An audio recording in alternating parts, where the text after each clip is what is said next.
Vermicast, popular na ginagamit bilang soil conditioner at pataba na rin sa ating mga halaman. Taglay niya ang mga macronutrients na kailangan kagaya ng nitrogen, phosphorus at potassium.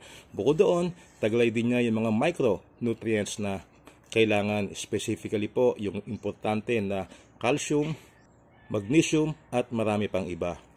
Normally ay inihahalo siya sa lupa, pero in this video, ang gagawin po natin ay Vermi-T, na kung saan siya ay gagawin nating organic liquid fertilizer. Sa paggawa ng Vermi-T ay naghahanda ako ng isang timbang tubig. Ngayon yung tubig po dito, dapat hindi chlorinated ang ating gagamitin. Kung ang tubig nyo halimbawa ay may chlorine, maganda po na hayaan natin sa open sa timba nakalagay ng mga magdamag, or mas maganda po kung 24 hours para sumingaw yung kanyang chlorine. May taglay kasing microorganism ang vermicast at ayaw nating mamatay sila dahil sa chlorine na nakahalo sa ating tubig. Kaya maganda pasingawin muna. Ang capacity ng timbang ito ay more or less 16 liters. At sa isang 16 liters na tubig ay naghahalo ako or nagbababad ng approximately 1 kilo na vermicast.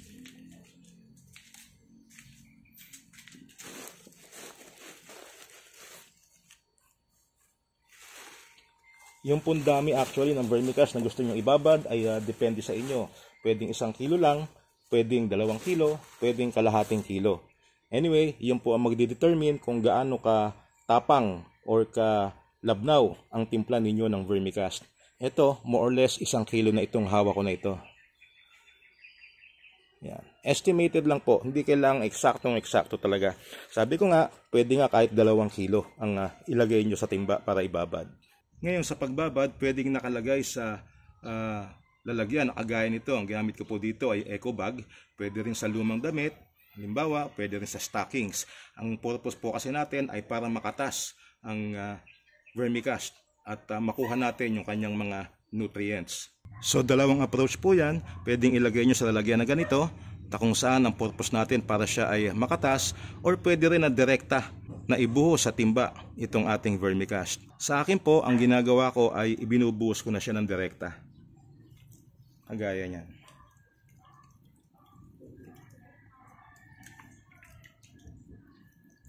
Pero okay din yung ibababad mo siya ng nakabalot na ganito. And then, hinahalo ko lang siyang mabuti.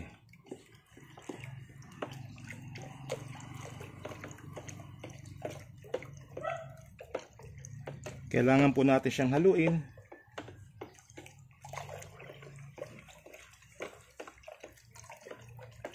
At makita natin yung mga bumubulang ganyan para sa kanyang aeration. Gaya ng nabanggit ko, meron siyang mga microorganism. At kailangan natin siya na ini-stir, hinahalo na ganito, para maging active yung mga microorganisms niya. Gaano katagal natin siyang hahayaang nakababad? Karaniwan po ito ay overnight. Pero after mga 2 hours to 4 hours po ay pwede na natin gamitin to. Basta't lagi lang natin siyang hahaluin. Kung ibababad natin ng matagal, kagaya ng overnight halimbawa, mas mainam po na every 4 to 6 hours ay hinahalo natin ito. Isa pang paraan sa paggawa ng Vermi-T ay ang pagdadagdag ng molasses. Molasses, ito po yung kutawagin natin sa Tagalog ay pulot. At ang purpose ito ay para maging pagkain ng mga microorganisms. Dadami yung mga beneficial microorganisms na maganda para sa ating mga halaman. Yan po ang dahilan kaya hinahaluan ito ng molasses. Hindi dahil para pataasin yung kanyang mga nutrients kagaya ng nitrogen, phosphorus, or potassium. Ang purpose lang po nito ay para maging pagkain ng mga microorganisms. Gaano kadami ang ihahalo? Well, sa akin po, ang inihahalo ko lang ay around 200 to 250 ml ng molasses sa isang timbang tubig na ganito na may kahalong 1 kilong vermicast. So yung 250 ml po, mga hanggang dito lang yon. Nitong 1 litro. Mga 1/4 lang po nitong 1 litro ang inihahalo ko dito sa timba na merong 1 kilong vermicast. Pero lately, hindi na po ako naghahalo ng ganito. Kung ayaw mo naman ng laging naghahalo, wala kang oras halimbawa dahil may trabaho, so iiwanan mo lang siya, ay maganda po na maglagay tayo ng water pump na kagaya nito. Pag mayroong water pump ay magkakaroon siya ng bula, para na rin siyang hinahalo palagi. Pero ako, hindi na ako naglalagay ng water pump. Hinahalo ko lang siya. Maghintay ako ng 2 hanggang 4 na oras and then pwede ko na siyang gamitin sa halaman. Paano naman ang pagtimpla? Well, pagka ganito po na unang timpla pa lang, na kung saan ay nakikita nyo naman, maitim pa ang kulay. Ang ginagawa kong timpla dito ay kalahating litro nitong vermity, inihahalo sa 1 galon ng tubig. Ganyan na po ang ginagawa kong halo sa tubig pag unang babad. Ito po kasi pagka umunti na yung laman niya, yung kasing karamihan ng vermicast nasa ilalim, pag umunti na yung laman niya, ang gagawin ko ay dagdagan ko uli ng tubig. So habang dinadagdagan mo siya ng tubig, sa pangalawang babad mo sa kanya, medyo lilinaw na siya ng konti. And then sa pangatlo, pag naubusan ng tubig, lalagyan mo uli siya, mas lilinaw na yung tubig niya. So dadagdagan na natin yung dilution. So kung dito kalahating litros sa 1 galon, sa pangalawang babad naman, na kung saan medyo mas malinaw na yung tubig, ay 1 litro na sa bawat galon ang inilalagay ko. And then sa pangatlo naman, na pagdagdag ng tubig, ang ginagawa ko po ay kalahating galon sa bawat kalahating galon ng tubig. So 1:1 ang ginagawa kong dilution. So ito, pwede nating ipandilig sa halaman, sa kanyang lupa, pwede rin ipandilig sa kanyang mga dahon at tangkay. Parang foliar spray ang mangyayari po dito. Sa pagdilig naman, maganda na sa bandang umaga tayo magdilig, umagang-umaga or kaya ay dun sa gabi na, yung medyo dumidilim na po. Kasi nga, meron siya mga buhay na microorganisms at pag nainitan ng araw, ay maaaring mamatay at makasama pa doon sa mga dahon ng ating halaman. Pero pag sa lupa natin siya ilalagay, ay wala naman pong problema kasi mabilis naman siya ma-absorb ng lupa. Pwede nating idilig sa lupa, kagaya niyan. Kung paano lang tayo nagdidilig ng tubig.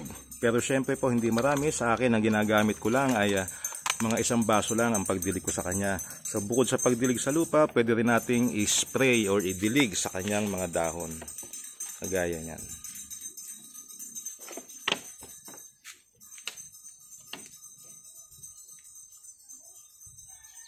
Sa anong klaseng halaman ba siya pwedeng gamitin? Well, sa lahat po ng klaseng halaman ay pwede siyang gamitin, ipandilig sa lupa at pati na rin sa halaman mismo. Isang bagay po na gusto kong ipaalala, kung kayo ay sa umpisa pa lang o una pa lang nagagamit ng ganitong vermity, maganda po na medyo labnawan ninyo ang timpla at obserbahan ang reaksyon ng halaman. Medyo iba-iba din po kasi tayo ng klima. Kung sa akin, ang ginagawa ko ay kalahating litro sa bawat 1 galon ng tubig. Pwedeng sa inyo po ay mas malabnaw pa doon ang gawin ninyo kung nag-uumpisa pa lang, kung first time pa lang gagamit nito, para makasigurado na hindi magkakaroon ng posibleng masamang epekto sa inyong tanim.